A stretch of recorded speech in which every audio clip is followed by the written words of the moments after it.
নমস্কার, আমি শর্মিলা। আর আজকের ভিডিওটা একটু অন্যরকম। ভিডিওটা হচ্ছে যে সদ্য নার্সিং পড়ে আসা স্টুডেন্টরা কি ফেস করে সেটা নিয়ে। যখন আমি বা আমার মতো আরও আমার সহপাঠীরা বা হয়তো আমাদের সিনিয়র দিদিরা তারা যখন সদ্য জিএনএম কমপ্লিট করে যখন তারা বাড়িতে আসে, তাদের বিভিন্ন প্রশ্নের মুখোমুখি হতে হয়। প্রথম কথা হচ্ছে, তাদের বলা হয় তোরা কি সরকারি হাসপাতালে কাজ পেয়ে গেছিস? যদি উত্তরটা আমরা এরকম দিই যে না এখনও পাইনি, তাহলে তাদের মনে হয় যে আমরা হয়তো পড়াশোনা ঠিকমতো করিনি, তাই হয়তো চাকরিটা পাচ্ছি না বা চাকরি পাইনি।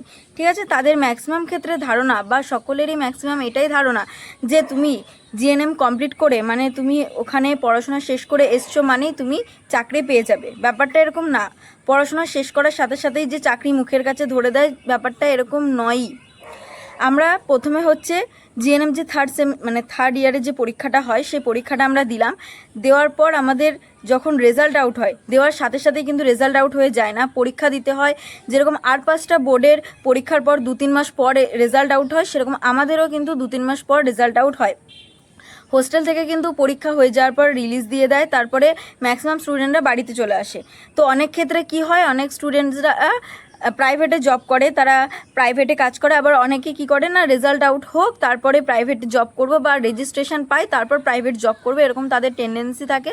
আবার কেউ চায় যে আমি হায়ার স্টাডি করব, তাই জন্য পড়াশোনা করে। তো কি হয়, যখন আমরা পরীক্ষা দিয়ে চলে আসি তারপর 3 মাস কি 2 মাস পর আমাদের রেজাল্ট আউট হয়।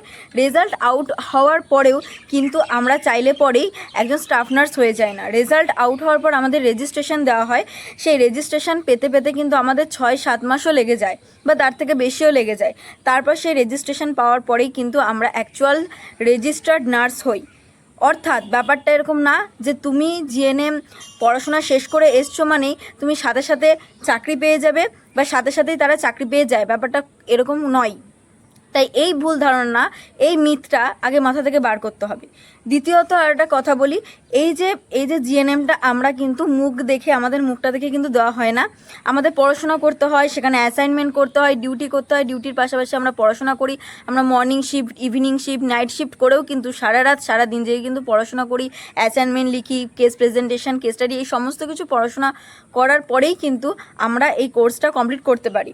তারপর যখন আমাদের রেজিস্ট্রেশন দেওয়া হয় তখন হচ্ছে কেউ প্রিপারেশান নেয়। এখন হচ্ছে যেহেতু সিবিটি হয়ে গেছে, এখন যেহেতু চাকরি পেতে গেলেও তোমাকে পরীক্ষা দিয়ে পেতে হবে, তার জন্য কিন্তু অনেকে সিবিটির জন্য প্রিপারেশান নেয়। আবার অনেকে যাদের আর্থিক অবস্থা একটু অসুবিধা বা যারা চায় যে হ্যাঁ আমি এখন প্রাইভেটে প্র্যাকটিস করব, তারা কিন্তু প্রাইভেটে প্র্যাকটিস করতে পারে বা প্রাইভেটে তারা কাজ করতে পারে।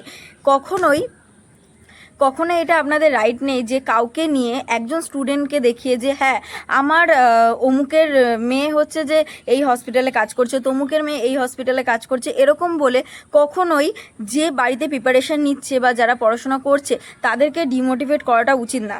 ঠিক আছে, কেউই কিন্তু তাদের মুখ দেখে নাম্বার নিয়ে এসে জিএনএম পাশ করে চলে আসে না। সকলকেই কিন্তু কঠোর পরিশ্রম করতে হয়, সকলেই কিন্তু কঠোর পরিশ্রমের মধ্যে দিয়ে এই কোর্সটা কমপ্লিট করে। তাই কাউকে টোন টিটকারি বা এই ধরনের মন্তব্য করবেন না। সব স্টুডেন্টদের সমানভাবে রেসপেক্ট করবেন আর সবাইকে সমান চোখে দেখার চেষ্টা করবেন।